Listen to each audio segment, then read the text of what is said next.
This is the new iPad Air and it's Apple's pure master plan.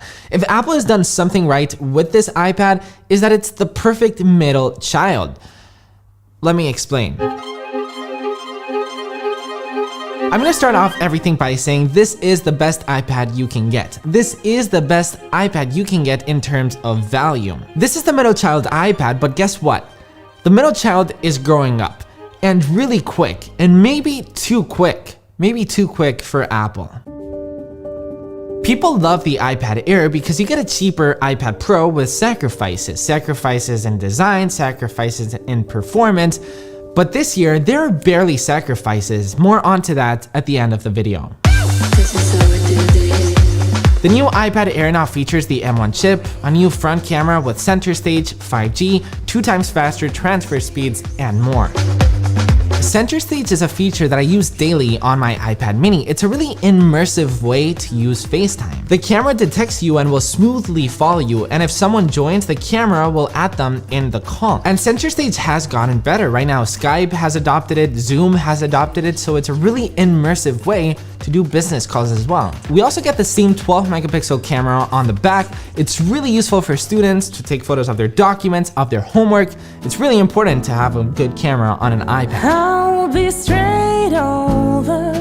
We also get 5G now on the iPad Air. If your city supports it, it can be really useful. And one thing that I gotta say is that having cellular on my iPad mini, for example, is really useful for those people that just work on the go. Being able to reply to emails or connecting to your meetings is super useful on the go. But 𝗦ici𝗰𝗶𝗹, you can just share data with your iPhone. Well, I know that.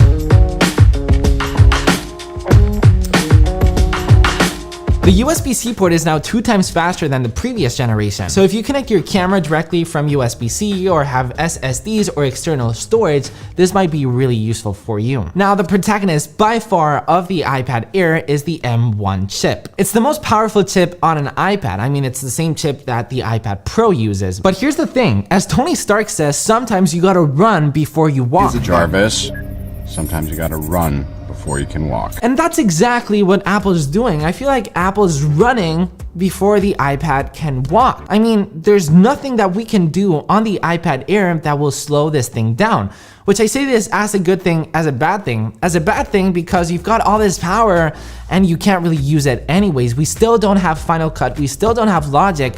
We've reached the point where the iPad is too good, and that's crazy to say if you think about it. We're living on an age where the limitations on what the iPad can do is its software. The iPad is loved by many. The iPad is such a personal device. Students love it to take notes, creating presentations, annotating, marking up stuff, highlighting. The ability that this 11-inch piece of glass can replace several books in your backpack that are extremely heavy is awesome. I honestly can't imagine what my student life would have been without my Apple Pencil and my iPad. I would have probably failed everything. That is such a 21st century thing, but I'm okay with it. Doing 90 on the jet skis. Yeah, we living. Tell these haters come and get me. As I said, the iPad is loved by many. Today I met Julia. She's a tattoo artist and an illustrator. She does all of her illustration with Procreate and the iPad. The Apple Pencil is a must-have tool for her. She told me that there is no other tablet that she's tried out that compares to anything to what an iPad can offer for her specific use case. I also met Maria, and she uses her iPad to manage her business and take care of all the stock of the store. If a client asks for a specific product, she quickly checks the stock inside of the iPad. She told me that she loves the versatility that the Magic Keyboard has to offer her because she types in all of her emails, all the notes that she has to take, and then whenever she needs to go check out something with stock, she quickly removes the iPad and go ahead and checks the stock. It's so fun. It's so fun to see all of these different use cases that people find it really useful.